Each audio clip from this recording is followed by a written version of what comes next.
नमस्कार, स्वागत है आप सभी का हमारी खास पेशकश बात देवभूमि की। मैं हूं आपके साथ हितेश व्यास। देवभूमि यानी उत्तराखंड की सियासत से जुड़ी, वहां की संस्कृति से जुड़ी तमाम चीजों को समेटकर इस खास पेशकश में आपके लिए हम लेकर आते हैं।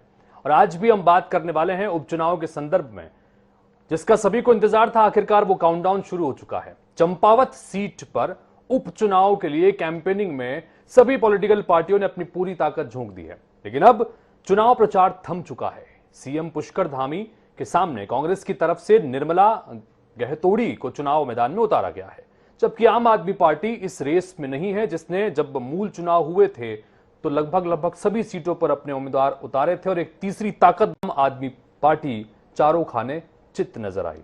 लेकिन इन सबसे इतर सवाल इस बात का है कि आखिरकार उपचुनाव की जंग में किसके दांव कितने कारगर साबित हो रहे हैं, किस तरह से दोनों ही पार्टियों की तरफ से अपने अपने प्रत्याशियों के लिए जोर लगाया गया, क्या वर्तमान स्थितियां निकल के सामने आ रही हैं, इस पर बातचीत करेंगे। हमारे साथ में खास पैनल जुड़ेगा। तो शुरू करते हैं खास पेशकश।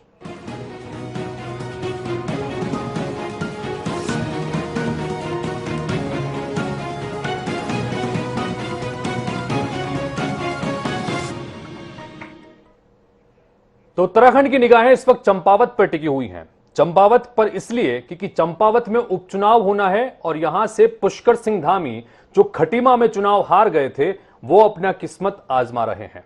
जनता अब 2 बार कांग्रेस यहां पर जिता चुकी है, 2 बार, और 3 बार बीजेपी को यहां से मौका दे चुकी है। इस उपचुनाव में सूबे के मौजूदा सीएम के लिए वोट करने का मौका भी चंपावत की जनता के पास में आया है। चंपावत की जो सीट है वो इससे पहले खटीमा से ही लगती है। अभी भी अगर देखें तो खटीमा से ही भी कुछ हिस्सा इसका लगता है, एक सीमा नेपाल से भी लगती है। पहाड़ी इलाका है, आधा पहाड़ी इलाका है, आधा मैदानी इलाका इस चंपावत सीट का आता है। लिहाजा बहुत महत्वपूर्ण सीट है। इसको भौगोलिक दृष्टि से भी देखें और राजनीतिक दृष्टि से इसलिए महत्वपूर्ण हो गई है क्योंकि इस बार स्वयं यहां से सीएम चुनाव लड़ रहे हैं। मौका अन्य दलों के पास भी है कि वो इस सीट पर अपने बेटर मैनेजमेंट का एग्जाम्पल सेट कर सकें, लेकिन क्या वो इस अवसर को उतनी ही गंभीरता से ले रहे हैं या अन्य दलों की लापरवाही और शिथिलता से भाजपा को फ्री हिट मिलेगा?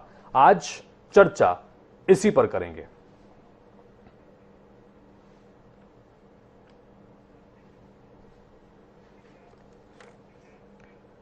तो उपचुनाव की इस जंग में अब चूंकि बिगुल बच चुका है, अब तैयारियां हो रही है, अब जनता की बारी है। और इस पर बातचीत करने के लिए इस वक्त 3 खास मेहमान हमारे साथ में जुड़ रहे हैं। कांग्रेस की तरफ से हमारे साथ में लखपत बिटोला साहब हैं, जो कि कांग्रेस पार्टी के प्रवक्ता हैं। लखपत जी, बहुत बहुत स्वागत है आपका। साथ ही हमारे साथ में भारतीय जनता पार्टी के मीडिया प्रभारी संजीव वर्मा जी जुड़ रहे हैं। संजीव जी, बहुत बहुत स्वागत आपका भी। और राजनीतिक विशेषज्ञ के रूप में राजेंद्र सिंह बिष्ट जी जुड़ रहे हैं, जिनके अनुभव को हम आपके साथ साझा करेंगे कि उनका अपना अनुभव इस उपचुनाव के संदर्भ में और जो आने वाले समय में राजनीति चलने वाली है उत्तराखंड की, उसके संदर्भ में क्या सोचते हैं। आप तीनों का एक बार फिर से बहुत बहुत स्वागत। सबसे पहले मैं संजीव जी आपसे ही जानना चाहूंगा, करीब 3 महीने हो चुके हैं चुनाव संपन्न हुए और सरकार बने हुए। लग रहा है जिस तरह की स्थितियां हैं कि सारा फोकस जो है वो इस उपचुनाव पर ही है। तमाम मंत्री लगे हुए हैं, तमाम दिग्गज नेता लगे हुए हैं। लग रहा है कि पूरी ताकत झोंक दी है धामी जी को चुनाव जिताने के लिए। देखिए, एक तरफा प्रेसिडेंट जीत की और भारतीय जनता पार्टी बढ़ रही है और चंपावत उपचुनाव में भारतीय जनता पार्टी एक नया इतिहास कायम करने जा रही है, जहां से चंपावत की जनता ने पहले से ही मन बना लिया है कि हमने माननीय मुख्यमंत्री श्री पुष्कर सिंह धामी जी, जो एक युवा चेहरे हैं, इच्छा शक्ति के धनी, ऐसे जो कहते हैं वो करते हैं, जो एक बार मन में ठान लेते हैं वो उस काम को पूरा करना ही करना है, ऐसे इच्छा शक्ति के धनी माननीय पुष्कर सिंह धामी जी को चंपावत की तमाम जनता ने मन बना लिया है कि एक प्रचंड बहुमत के साथ उनको हमने यहाँ से विजय दिलानी है। और जिस तरह से चंपावत में कांग्रेस का एक पुअर प्रदर्शन यहाँ पर देखने को मिल रहा है, एक तरह से कांग्रेस पार्टी पहले से ही इतनी जबरदस्त हताशा में है, वो पहले ही अपनी हार मान बैठी है। आप यदि उनके नॉमिनेशन से लेके आज तक का पूरा सिनेरियो देखते हैं तो नॉमिनेशन में उनके जो बड़े नेता हैं, माननीय हरीश रावत जी, प्रीतम सिंह जी और यशपाल आर्य जी, गोदियाल जी और उनके अपने वर्तमान के अध्यक्ष महाराज जी, तो कोई भी व्यक्ति उनके नॉमिनेशन में चंपावत में उपस्थित नहीं थे। इससे कांग्रेस के अंदर जो उठापटक है, जो गुटबाजी का आलम है, जो एक तरह से कांग्रेस एक डूबता जहाज और समाप्ति की ओर एक कई कदम आगे बढ़ चुकी है, वो सारी चीजें कांग्रेस के लिए यहाँ पर एक नेगेटिव एस्पेक्ट के रूप में साबित होने जा रहा है। जिस प्रकार से कांग्रेस पार्टी के पास ना कोई रीजन है। संजीव जी, आपने छोड़ा भी क्या है कांग्रेस के लिए? आपने छोड़ा भी क्या है? पूरा का पूरा मंत्रिमंडल लगा हुआ है, तमाम दिग्गज नेता लगे हुए हैं। योगी आदित्यनाथ उत्तर प्रदेश के मुख्यमंत्री, बहुत बड़ा चेहरा, वो भी आकर इस इलाके में जनसभा कर रहे हैं। अमूमन देखने को मिला नहीं है कि अगर अपने ही राज्य में उपचुनाव होते हैं तब भी उत्तर प्रदेश में इतने सक्रिय योगी आदित्यनाथ रहे न रहे, लेकिन यहां पर आकर जनसभा कर रहे हैं। तो इतनी जबरदस्त तरीके से ताकत आपने झोंकी है, क्या कहेंगे इसके पीछे? देखिए, भारतीय जनता पार्टी चाहे अब हमारा पार्षद का चुनाव हो, मेंबर का चुनाव हो, ग्राम प्रधान का चुनाव हो, विधायक का चुनाव हो, सांसद का चुनाव हो, कहने का तात्पर्य है कि छोटे से लेके बड़े तक कोई भी चुनाव हो, हम चाहे कितनी भी मजबूत से मजबूत स्थिति में हो, हम कभी भी चुनाव को बहुत हल्के में नहीं लेते, बल्कि पूरी गंभीरता के साथ और पूरी मजबूती के साथ अपने सभी चुनाव को लड़ते हैं। और ये जो वर्तमान का उपचुनाव है, भारतीय जनता पार्टी एक तरफा चुनाव जीत रही है।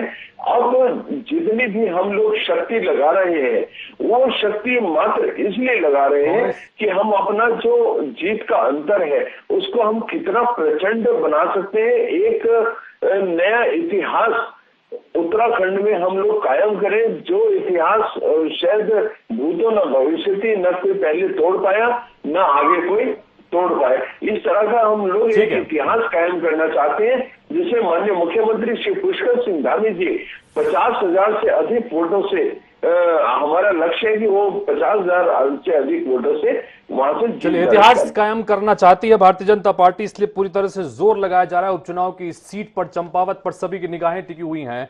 लखपत बुटोला साहब हमारे साथ में बने हुए हैं, कांग्रेस पार्टी के प्रवक्ता हैं।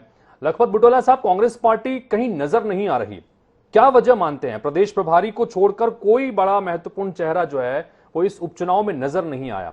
आपने चूंकि स्टार प्रचारकों की सूची तो जारी की, जिसमें राहुल गांधी भी थे, प्रियंका गांधी भी थे, सब कुछ थे, लेकिन कोई बड़ा चेहरा पहुंचा नहीं। हरीश रावत वो पहुंचे तो वो भी 3 से 4 दिन यहां पर औपचारिकता निभाते नजर आए। क्या कांग्रेस पार्टी ने, जैसा कि संजीव वर्मा जी कह रहे हैं कि पहले ही हार मान ली है, क्या उस स्थिति में कांग्रेस पार्टी अपने आप को इस उपचुनाव में देख रही है? देखिए व्यास जी, पहले तो आपका यहाँ कलम बिल्कुल गलत है कि कांग्रेस धरातल पे नहीं है।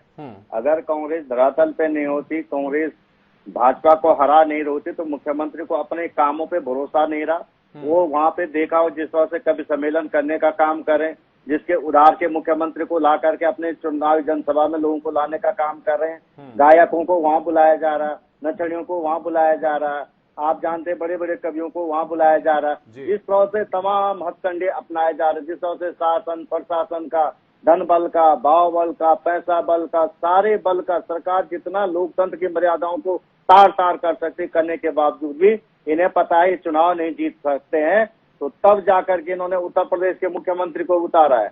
आज मैं आपसे एक बात कह सकता हूँ और इसको आप समझ लीजिएगा कि धामी जी, क्योंकि खटीमा लगती हुई है, लगा बगल की सीट है और 10 साल विधायक रहे, लोगों ने पदेन मुख्यमंत्री उन्हें बुरी तरह चुनाव हरवाया है। 8,000 से ज्यादा वोटों से चुनाव हारे, लोगों को पता है किसी काम के नहीं है। और उस बगल की सीट पे दिखाई दे उन्होंने 10 साल में कोई काम नहीं किया है, तो इसलिए ये काम पे ना वोट मांग सकते हैं, ना काम को लेके जो बड़ी बड़ी बातें करे विकास करेंगे। जिस खटीमा ने इन्हें 10 साल विधायक बनाया, वहां का विकास क्यों कर दिया? चंपावत के लिए रुके थे कि मैं वहां से बाई इलेक्शन जीतूंगा तब चंपावत विकास करूंगा। जिस तरह का नैरेटिव सेट किया जा रहा है कि तुम तो मुख्यमंत्री को वोट डाल रहे हो, तुम तो मुख्य, यही बात तुमने खटीमा में भी कही। भाजपा वहां भी चिल्ला रही थी खटीमा तो मुख्यमंत्री को चुन रही, खटीमा तो मुख्यमंत्री को चुन रही।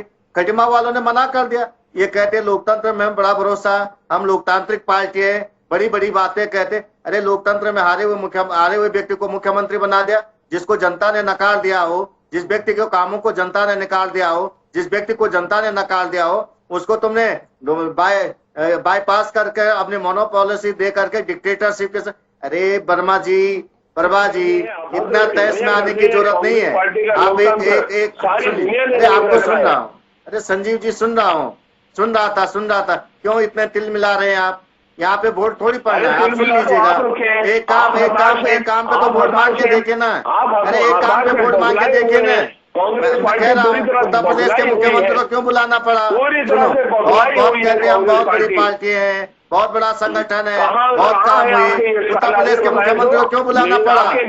मैं पूछना चाह रहा हूँ आपको क्यों कवियों को बुलाना पड़ रहा है? कुमार विश्वास को क्यों बुलाना पड़ रहा है? गीतकारों को, गायककारों को क्यों बुलाना पड़ रहा है? नचनियों का सहारा क्यों लेना पड़ रहा है? ये तो तुम बताओगे ना। आप विकास की बात कहते हैं, ऐतिहासिक बात है। अरे एक काम पे तो तुम वोट नहीं मांग सकते, एक काम पे तो तुम उत्तराखंड की जनता को गिना नहीं सकते हैं, और आप कहते बड़ी बड़ी बातें। इसका तो तभी तो उत्तर प्रदेश के मुख्यमंत्री को बुलाना पड़ा जब जमानत जब्त हुई। मैं आपसे कह रहा हूँ, लखपत बुटोला जी का ये कहना है कि हमारा ये आकलन गलत है कि कांग्रेस पार्टी कहीं जमीन पर नजर नहीं आ रही, कांग्रेस पार्टी के कोई बड़े चेहरे जमीन पर नजर नहीं आ रहे। हमारे साथ में राजेंद्र सिंह बिष्ट जी हैं, मैं उनसे ही जानने समझने की कोशिश करता हूं। सर, आपका अपना आकलन इस उपचुनाव के संदर्भ में क्या कहता है? अमूमन जिस तरह की परिस्थितियों में चुनाव हो रहा है और जनता को पता है कि वो एक ऐसे व्यक्ति के लिए वोट डालने जा रहे हैं जो कि प्रदेश का मुख्यमंत्री है, खटीमा में मुख्यमंत्री होंगे नहीं होंगे ये सब अलग चीज थी, लेकिन अभी तो तय है, उन सब के बीच चुनाव हो रहे हैं। आपने दोनों के चुनाव प्रचार अभियान को भी देखा है, देख रहे हैं, क्या आकलन कर रहे हैं सर आप? हितेश जी, अगर आप ये उपचुनाव को देखें तो इसमें ये दोनों खटीमा और चंपावत का जो चुनाव है ये दोनों अलग अलग हैं जी। अगर आप इसकी चंपावत सीट की जो पृष्ठभूमि देखें तो 2000 के बाद जब उत्तराखंड बना तो ये जो है खटीमा और पिथौरागढ़ से कट के बना हुआ था, ठीक है। और यहाँ पे जो है पहाड़ और मैदान दोनों के जो है लोग बसते हैं, और एक अलग तरह का जो है मिक्स जिसे कहते हैं, मिक्स तरह की पॉपुलेशन इसमें, पहली बात। दूसरी बात, जहां तक जो है इस उपचुनाव की बात है, इस उपचुनाव में आप ये देखें कि जो है पुष्कर सिंह धामी जो है जो सीएम हैं वो चुनाव लड़ रहे हैं, तो सबसे पहले बड़ा जो है एक मनोवैज्ञानिक प्रभाव जो है जनता पे है कि हम जिसको वोट दे रहे हैं वो कल के दिन मुख्यमंत्री है और मुख्यमंत्री रहेगा। तो ये बहुत बड़ा एक मनोवैज्ञानिक फैक्टर है जो कि किसी तरह जो है जनता पार्टी को, भारतीय जनता पार्टी को जीत की ओर ले जा रहा है। नंबर दूसरा जो प्रभाव, अगर आप ये देखें कि इस समय जो है जो भी जिस तरह से खटीमा में हुआ और मुख्यमंत्री अपना टाइम वगैरह उस जो है चुनाव में नहीं दे पाए, और जिस तरह से जो है वो क्योंकि 10 साल के एंटी इनकम्बेंसी फैक्टर था और उसमें बहुत सारे संगठन वाले भी फैक्टर थे, अगर उसको देखें तो वो जो है चुनाव हार गए। लेकिन जहां तक चंपावत की बात है, यहाँ पे संगठन से लेकर अगर आप शीर्ष नेतृत्व के लेकर बात चलेंगे, सब लोग जो है क्या कहते हैं इसमें बहुत सीरियस हैं, और आज से सीरियस नहीं, करीबन 3 महीने पहले से इसमें सीरियस हैं और उस पर काम कर रहे हैं। तो ये जो सारा जो आपका जो मतलब जो ले जाता है, ये सब चीजें जो कलेक्टिव, अगर इसकी जो अगर आप गोल देखें, कलेक्टिव ऑब्जेक्टिव देखें, तो जो है कहीं ना कहीं धामी जो है एक क्लियर कट मेजोरिटी से ये सीट जीत रहे हैं।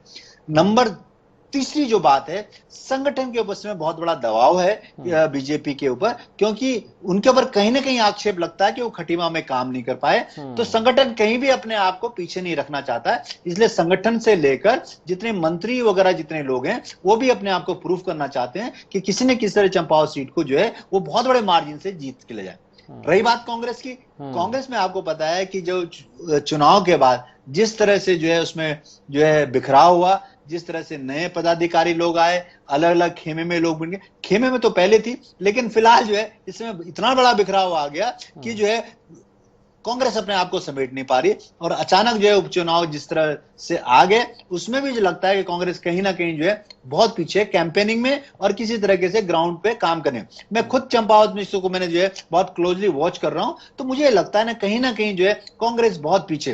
वो बाकी जो पार्टी की बात करते, सिर्फ एक सपा जो है वहां पे है, लेकिन सपा का कोई वर्चस्व वहां पे है नहीं, कुछ है नहीं। तो अल्टीमेटली अगर मैं अभी देखूं कि सारे फैक्टर को और आप जो है मिला के देखें तो चंपावत चुनाव जो है पुष्कर धामी की बहुत बड़ी जीत नजर आ रही है, और 3 तारीख को मुझे लग रहा है कि मेरा जो आंकलन है कि बहुत सी सीटों से जीतेंगे। ठीक है, ये निष्पक्ष आकलन है। हमारे साथ में राजेंद्र सिंह बिष्ट साहब हैं जो राजनीतिक विश्लेषक हैं, और एक निष्पक्ष बात उन्होंने कही। और लखपत जी, आप बीच अपने बात कहना चाह रहे थे। हम जी जरूर अपनी बात भी जरूर कीजिएगा। दूसरी बात ये कि कांग्रेस के संदर्भ में जो बात यहाँ पर राजेंद्र सिंह जी ने कही वो ये कि बिखराव था, और एक जब चुनाव हो रहे थे तो उत्तराखंड वो राज्य था जिसमें कांग्रेस बड़ी कॉन्फिडेंस नजर आ रही थी कि कम से कम इस राज्य में तो हम चुनाव जीत कर आ रहे हैं। परिणाम आशा के बिल्कुल विपरीत आए। परिस्थितियां जाहिर तौर पर क्या रही, कहीं ना कहीं अलग अलग छत्रों में पार्टी बड़ी नजर आती थी, लेकिन अब जिस तरह की परिस्थितियां देखने को मिल रही हैं, क्या कहेंगे, क्यों इतनी कमजोर कांग्रेस नजर आ रही है यहां पर? व्यास जी, मैं एक बात आपसे कह सकता हूं, कांग्रेस यदि कमजोर होती तो मुख्यमंत्री को चुनाव नहीं हराती। कांग्रेस यदि कमजोर होती तो भाजपा को उत्तर प्रदेश के सबसे बड़े, देश के सबसे बड़े सूबे के मुख्यमंत्री को नहीं बुलाना पड़ता, हिंदुत्व का नैरेटिव नहीं चलाना पड़ता, छलदम इन्हें अपने पे भरोसा होता, अपने कामों पे वोट मांगने का काम पे। कांग्रेस यदि जमीन में नहीं होती तो किसके विरुद्ध चुनाव लड़े? कोई किसी पार्टी तो है नहीं वहां पे। मैं ये कह सकता हूँ आपसे, एक बात स्पष्ट कर, बिखराव ये मीडिया के माध्यम से कांग्रेस में चलाया जाता, कांग्रेस में कोई बिखराव नहीं जी। भाजपा के मुख्यमंत्रियों को बदला जाता, मंत्रियों को बदला जाता, इन्हें हवा नहीं लगती। आप बता सकते हैं धामी जी चुनाव जीतने के बाद 1 महीना मुख्यमंत्री रहे ना रहे, कोई बता सकता है? लोकतंत्र, अमित शाह जी, मोदी जी का कब फरमान आ जाए, 1 साल में 3 मुख्यमंत्री बदल दिए, एक मुख्यमंत्री बेचारे तो 100 दिन भी पूरे नहीं कर पाए। क्यों बनाया गया, क्यों हटाया गया, उन्हें आज तक पता नहीं। पहले वाले मुख्यमंत्री ने पूछते रहे कि मुझे क्यों हटाया गया। ये जो बातें कही जाइए, मैं जरूर कह सकता हूं कि हाँ, भाजपा नरेंद्र मोदी जी के जो उनका एक हिंदुत्व के अंदर जो नैरेटिव है उसको लेके स्पष्ट रूप से कहीं ना कहीं मजबूत है। और कांग्रेस ने इस प्रदेश में 6% वोट पड़ा है अपना, कांग्रेस 40% वोट के पास गई है। हाँ, विपक्ष ने बहुत अच्छा किया, मैं सत्ता पक्ष ने बहुत अच्छा किया और हम उनसे बेहतर नहीं कह पाए। हमें वोट परसेंट का, उनकी वोट परसेंट गिरा, हमारा बड़ा है, लेकिन उस मार्जिन को नहीं पाट पाए जो लोकतंत्र के लिए, वो संख्या बल हम नहीं ला पाए। और कहीं ना कहीं मैं समझता हूं कि कमियां रही हैं और जनता के जनादेश को आंखों पे बिठाते, हम प्रणाम करते, नमन करते, लेकिन इसका मतलब ये नहीं कि हम प्रश्न उठाएं। मैं कह सकता हूं धामी जी इतना अच्छा काम कर रहे थे, 10 साल से खटीमा में थे, 7 महीने का टाइम उन्हें मुख्यमंत्री बने हुए तो खटीमा की जनता ने क्यों भरोसा नहीं किया? चंपावत की जनता क्या भरोसा करे? और उसके बाद भी भरोसा है कि मुख्यमंत्री बने रहेंगे, नहीं बने रहेंगे। मैं एक चीज कह सकता हूँ, हमारी महिला प्रत्याशी वहां पे मजबूती के साथ चुनाव लड़ रही है। हाँ। और मैं कह रहा हूँ धामी जी पहले मुख्यमंत्री होंगे जो 2-2 जगहों से चुनाव, एक बड़े मुख्यमंत्री 2-2 जगहों से चुनाव हारेगा। और मैं आपसे कह, धामी जी वहां से बुरी तरह से चुनाव हारेंगे। ये मैं आज कह रहा हूँ, आप रिजल्ट को देख लीजिएगा। मैं वहां देख के आया, कांग्रेस के हर कार्यकर्ता गया, मैं क्षेत्र में घूम के आ रहा हूँ। ठीक है लखपत जी, ठीक है। मतलब कुल मिलाकर कांग्रेस पार्टी की तरफ से लखपत जी यहाँ पूरी दावेदारी के साथ ये कह रहे हैं कि कांग्रेस पार्टी चुनाव जीत रही है। ऐसे अगर हम लोग ये आकलन कर रहे हैं, राजेंद्र जी अगर ये आकलन कर रहे हैं कि कांग्रेस पार्टी जमीन पर नजर नहीं आ रही, तो हमारा ये आकलन गलत साबित होने वाला है। बहरहाल इंतजार करना होगा चुनाव का। संजीव जी कुछ कहना चाह रहे हैं, संजीव जी अपनी बात रखिएगा। प्लस मेरा एक सवाल वो भी, जो बात यहां पर लखपत जी कह रहे थे कि अपने कामों पर विश्वास नहीं है, इसलिए आपको पास वाले पड़ोसी राज्यों से मुख्यमंत्रियों को बुलाना पड़ रहा है, बड़े चेहरों को यहां पर बुलाना पड़ रहा है, पूरा मंत्रिमंडल यहां पर लगा हुआ है, कुमार विश्वास जैसे बड़े कवि तक को बुलाना पड़ रहा है, उनकी मदद देने की जरूरत पड़ रही है। क्यों ऐसा पड़ रहा है? क्या अपने कामों पर विश्वास नहीं है? खटीमा में हार हुई थी, क्या उसका डर है? जी व्यास जी, देखिए हमने 2022 का जो चुनाव लड़ा, हम लोगों ने पूरा चुनाव विकास के मुद्दे पर लड़ा और विकास के एजेंडे पर लड़ा। और हम लोगों ने जो धरातल पे काम किया, हमने उसको जनता के बीच हम लोग ले आने में उसमें कामयाब रहे। जनता ने उस पर अपनी सहमति की मोहर लगाई और 47 सीटों के एक प्रचंड बहुमत के साथ हम लोग पुनः सत्ता में वापसी हुए। और माननीय मुख्यमंत्री श्री पुष्कर सिंह धामी जी, उनका जो एक क्लियर, एक जो उनकी काम करने की शैली है, जो उनका काम करने की स्टाइल है, उसके ऊपर जनता ने अपनी सहमति की मोहर लगाई। और बात रही इस उपचुनाव की, तो मैंने आपसे पहले भी कहा है, हम विकास के मुद्दे पर जनता के बीच हैं।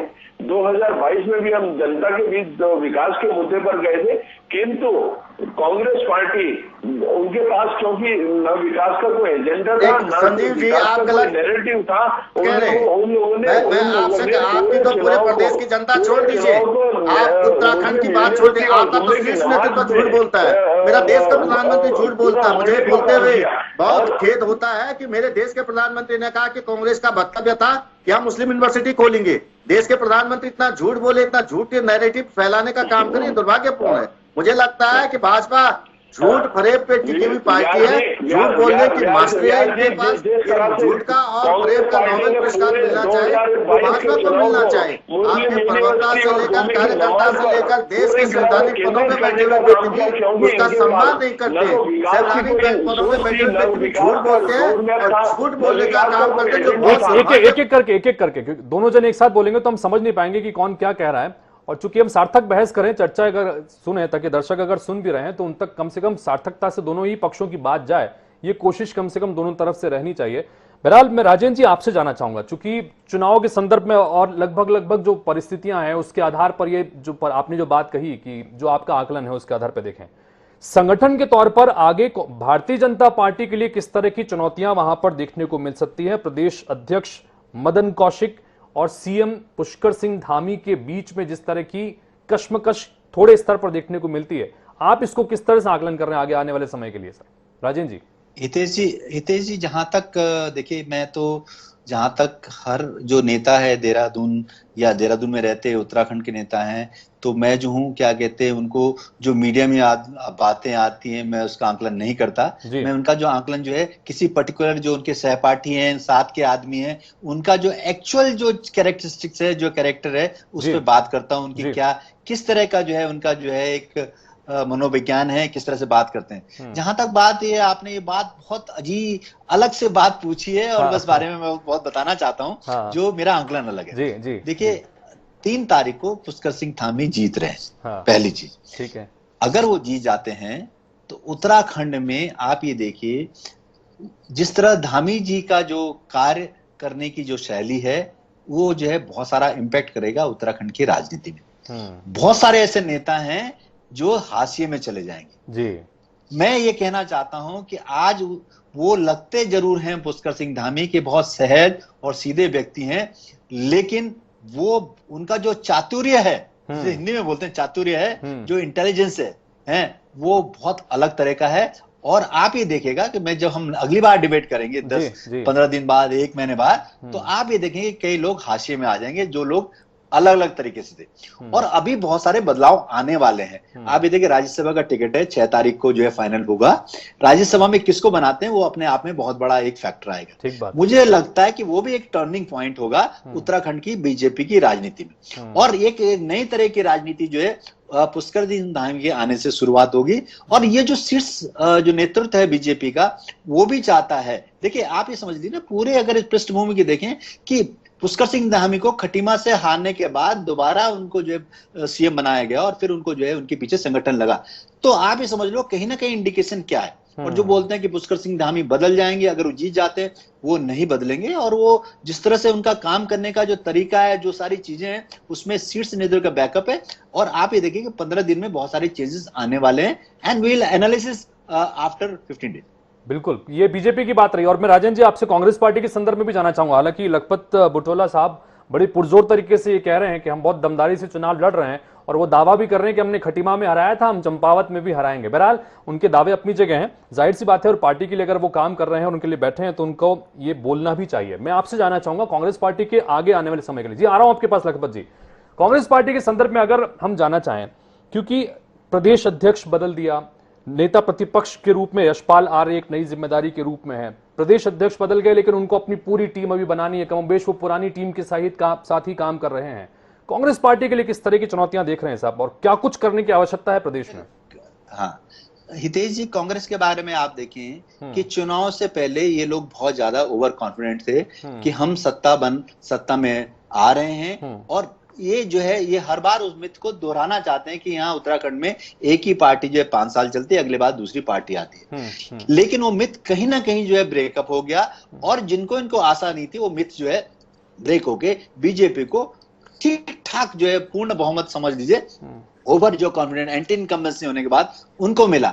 लेकिन अगर आप इसके अंदर एनालाइज करके देखें कि उत्तराखंड में हुआ क्या, उत्तराखंड में एक धड़ा जो है हरीश रावत का धड़ा है। और हरीश रावत ऐसा नेता है, ऐसे बरगद के पेड़ हैं कि जो बहुत बड़े नेता हैं लेकिन अपने नीचे जो है लोगों को आश्रय देते हैं, लेकिन कुछ दिनों बाद उनको बाहर कर देते हैं। तो बहुत सारे नेता ऐसे हैं कि जो उत्तराखंड में उनके सानिध्य में आए लेकिन परख नहीं पाए, किसी रेवड़ में जाके वो चले गए। दूसरी बात जो है क्या, प्रीतम सिंह जो थे बहुत बड़े नेता हैं, बहुत सुलह सौम्य व्यक्ति हैं, उनको कहीं ना कहीं उन्होंने पीछे कर दिया। नया नेतृत्व लेके आए, वो जो है प्रदेश अध्यक्ष बनाया उन्होंने, लेकिन वो जो कि बहुत अच्छे थे, एनर्जेटिक थे, ठीक है। तो वो हार जीत तो राजनीति में चलती है, लेकिन किस आदमी के अंदर क्या पोटेंशियल है ये तो शीर्ष को देखना पड़ेगा। तो ये जो सारी चीजें हैं, आप ये समझ लीजिए कांग्रेस का एक जो नॉर्मल कार्यकर्ता नेता है वो विक्षिप्त है, वो इस टाइप से इस समय बहुत प्रॉब्लम में है, और वो जो है कांग्रेस को कहीं भी जो है मन तो है करने की जरूरत है। पूरे पार्टी को एक एक कार्यकर्ता को कम से कम ये बात निकल कर। लखपत जी बहुत संक्षेप में अपनी बात रखिएगा, मेरे पास समय खत्म हो चुका है, लेकिन चूंकि आपने बात कही थी, जी आपके पास भी आ रहा हूं। लखपत जी बहुत संक्षेप में बात रखिएगा, एक लाइन में खाली। देखिए, बीसी ने कांग्रेस की चिंता की, उसके लिए धन्यवाद। मैं आपसे कह सकता हूं कि मैं ये दुख होता है कि भाजपा के संगठन तो झूठ कहता है, लेकिन संवैधानिक पदों पे बैठे हो, चाहे माननीय प्रधानमंत्री हो, चाहे अमित शाह जी हो, चाहे माननीय मुख्यमंत्री, झूठ बोला गया कि कांग्रेस ने कहा उत्तराखंड में मुस्लिम यूनिवर्सिटी खोली जाएगी। झूठ का नैरेटिव खड़ा किया गया, उस नैरेटिव से कांग्रेस को बड़ा नुकसान हुआ है। भाजपा ये चाहती थी इनके कार्यकर्ता से लेकर, लेकिन नुकसान की भरपाई कांग्रेस कैसे करेगी, इसका इंतजार रहेगा। संजीव जी बहुत संक्षेप में बात रखिएगा। संजीव जी व्यास जी, जिस प्रकार से कांग्रेस एक डूबता जहाज इस समय है, और कांग्रेस के तमाम छोटे से लेकर बड़े तक जितने भी इनके नेता हैं, वो सभी कांग्रेस को अलविदा कहने पर आमादा है। और जिस तरह से गांधी परिवार, तो कुल मिलाकर कांग्रेस के जो नेता है वो कह रहे हैं कि झूठ का नैरेटिव बनाया जाता है और उसके आधार पर कांग्रेस को नुकसान हुआ और हम इससे वापस आएंगे। तो दूसरी तरफ भारतीय जनता पार्टी के नेता कह रहे हैं कि डूबता हुआ जहाज है कांग्रेस और इस पर लोग एक एक कर छोड़कर जा रहे हैं। राजेंद्र सिंह बिष्ट बड़े सही तरीके से, सटीकता से, बड़ी खरी उन्होंने बात कही। उन्होंने कहा कि जिस तरह की परिस्थितियां नजर आ रही हैं, जिस तरह से भारतीय जनता पार्टी ने चुनाव की तैयारियां की हैं, ये तय मानिए कि चंपावत में जीत धामी की हो रही। बहरहाल इंतजार करना होगा नतीजे किसके पक्ष में आते हैं। आप तीनों का बहुत बहुत शुक्रिया चर्चा में शामिल होने के लिए, अपनी बात रखने के लिए। तो इसी के साथ हमारी खास पेशकश में फिलहाल इतना ही, लेकिन खबरें और अपडेट्स का सिलसिला लगातार जारी रहेगा। नमस्कार।